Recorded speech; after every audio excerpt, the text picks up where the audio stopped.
Hello नमस्कार दोस्तों, मैं कौशलेंद्र सिंह समस्त सम्मानित छात्रजनों का आपके अपने यूट्यूब चैनल पर हार्दिक स्वागत व अभिनंदन करता हूं। आज हम बीएड फर्स्ट सेमेस्टर 2021 के paper 2 psychological perspective of education के बारे में चर्चा करेंगे।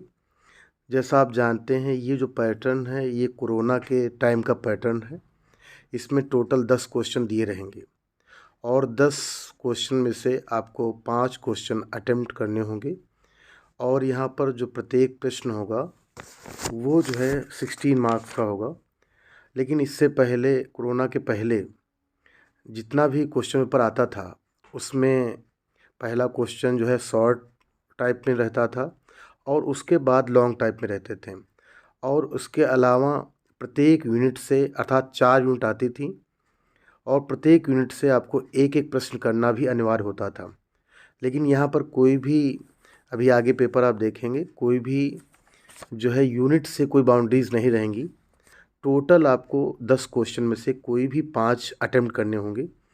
जैसा आप यहाँ देख रहे हैं, सबसे पहले ये जो मैक्सिमम मार्क्स है वो 80 का है और 3 आवर्स का आपका टाइम रहेगा। और यहाँ पर देखिए लिखा है आंसर एनी 5 क्वेश्चन।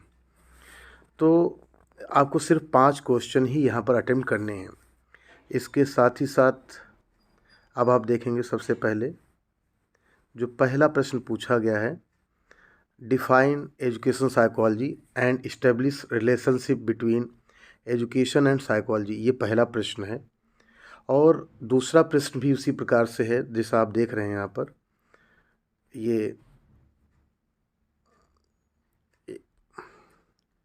ये देखिए आप लोग कि किशोरावस्था के दौरान बालकों में संज्ञानात्मक विकास किस प्रकार से होता है, ये दूसरा प्रश्न है। और अब अगला जो प्रश्न देखेंगे आप यहाँ पर,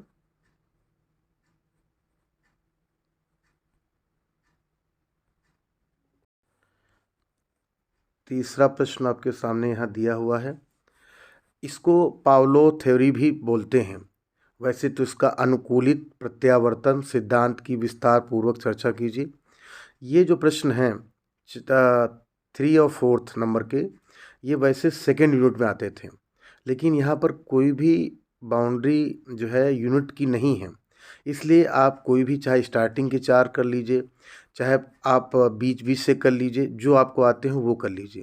तो ये बहुत बेनिफिट था खासकर 2020 और 21 में, जिसमें बच्चों को सारी यूनिट ना पढ़ के, कुछ अगर 2 यूनिट भी पढ़ लेंगे, 3 यूनिट भी पढ़ लेंगे, तो वो आसानी से 5 प्रश्न कर सकते हैं। अब इसके बाद जैसा देख रहे हैं 4th प्रश्न भी दिया है कि ब्रूनर के अधिगम सिद्धांत का वर्णन कीजिए। यह भी बहुत इम्पॉर्टेंट है और बहुत बार पूछा भी जाता है।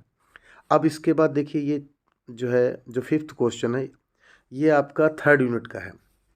तो what is 2 factor theory of intelligence, जैसा आप जानते हैं स्पीयरमैन महोदय ने दिया था, जिन्होंने जी फैक्टर और एस फैक्टर की बात कही थी। अब आगे प्रश्न की ओर हम लोग बढ़ेंगे।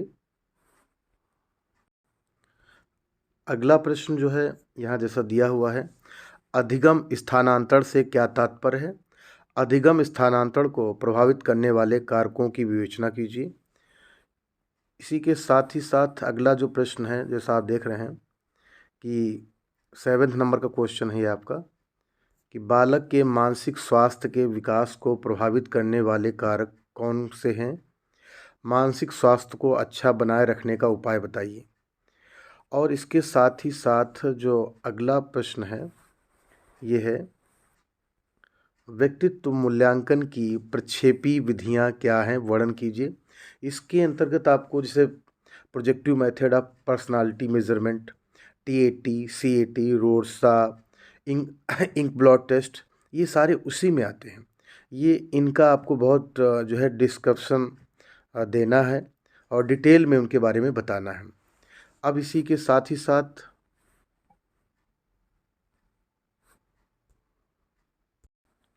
जो 9th प्रश्न है, जो 9वां प्रश्न है आपके सामने स्क्रीन पर है, जैसा आप देख रहे हैं कि सृजनात्मकता के प्रत्यय को लिखिए। सृजनात्मकता के संवर्धन की विभिन्न तकनीकें क्या हैं? ये काफ़ी इम्पोर्टेंट और बहुत बार प्रश्न पूछा गया है। वैसे ही जितने भी प्रश्न पूछे जा रहे हैं ये काफ़ी बहुत बार पूछे भी गए हैं, बहुत ही महत्वपूर्ण हैं। और ये जो अंतिम प्रश्न यहाँ पर आप देख रहे हैं, खासकर इस जो है क्वेश्चन पेपर का आपके सामने है, किसी एक बुद्धि परीक्षण का वर्णन कीजिए।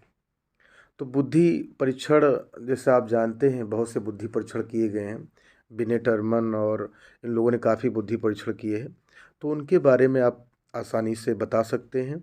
और जितने भी प्रश्न हैं, अगर 10 प्रश्न आपने यहाँ पर देखे हैं, अगर इनको आप कहीं ना कहीं लर्न कर लेंगे तो ज़रूर आपको जो पेपर 2 में कम से कम 60% 70% के बीच नंबर आ जाएंगे। इससे अलग पढ़ने की ज़्यादा आवश्यकता नहीं रहेगी अगर यही पैटर्न आपका एग्ज़ाम में आता है तो। अगर आप मेरे चैनल पर पहली बार आए हैं तो सब्सक्राइब अवश्य कर लें। इसके साथ ही साथ अगर आपको मेरा वीडियो पसंद आया हो तो लाइक, शेयर और कमेंट ज़रूर करें। इसके साथ ही साथ अगर आप मेरे चैनल को सब्सक्राइब कर लेंगे तो बीएड से संबंधित जितने भी वीडियोज़ हैं उनका नोटिफिकेशन सबसे पहले आप तक पहुंचेगा। धन्यवाद, नमस्कार दोस्तों।